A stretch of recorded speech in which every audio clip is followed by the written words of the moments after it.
ఒకటే మాట అడుగుతున్నాం, అసలు జగన్మోహన్ రెడ్డి గారి నుంచి మాట్లాడే అర్హత ఆమెకి ఏముంది?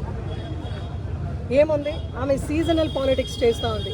సీజనల్గా అంటే ఎప్పుడు ఎన్డీఏ అలయన్స్ నుంచి బులా వస్తుందో అప్పుడు కుమ్మకై ఈరోజు జగన్మోహన్ రెడ్డి గురించి మాట్లాడేంత అర్హత ఆమెకేముంది? లాస్ట్ టైం ఎలక్షన్స్లో ప్రత్యక్షంగా కానీ పరోక్షంగా కానీ కాంగ్రెస్ పార్టీ ఎవరికి సపోర్ట్ చేస్తున్నారు అనేది కూడా ఆమె ఖచ్చితంగా నైతికంగా ఆలోచిస్తే జగన్మోహన్ రెడ్డి గారి గురించి మాట్లాడే అర్హత అస్సలు లేదు.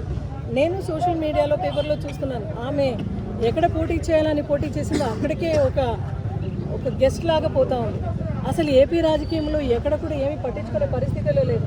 పోనీ ప్రతిపక్షంలో ఉన్నామని ఎక్కడైనా ధర్నాలు ఉద్యమాలు చేసిన ఒక మార్కు కూడా మనకు కనపడలేదు. మళ్ళీ ఈరోజు జగన్మోహన్ రెడ్డి గారు పాదయాత్ర చేస్తూ ఉన్నారంటే ఆడ ఎన్డీ అలయన్స్ వాళ్ళు కూడా తెలుగుదేశము, పవన్ కళ్యాణ్ గారు, మళ్ళీ బీజేపీ వాళ్ళు భయపడినట్ల ఈమె కూడా వాళ్ళ బులావ్ ప్రకారం ఈమె వచ్చి ప్రెస్ మీట్ పెట్టడం అంటే చాలా చాలా హాస్యాస్పదంగా ఉంది.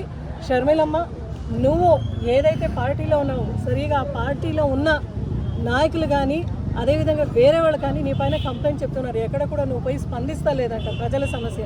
కేవలం జగన్ గారి పైన నువ్వు ఏదో ఒక స్టేట్మెంట్ ఇస్తే దాన్ని నమ్మే పరిస్థితుల్లో ప్రజలు అసలే లేరు, కడప ప్రజలే అసలే లేరు. మళ్ళీ ఈరోజు నువ్వు మాట్లాడేది అయితే చాలా జోకర్గా మారిపోయినట్లుంది నీ యొక్క స్టేట్మెంటు. దయచేసి జగన్మోహన్ రెడ్డి గారి గురించి మాట్లాడేటప్పుడు చాలా జాగ్రత్తగా మాట్లాడండి అని హెచ్చరిస్తున్నాను.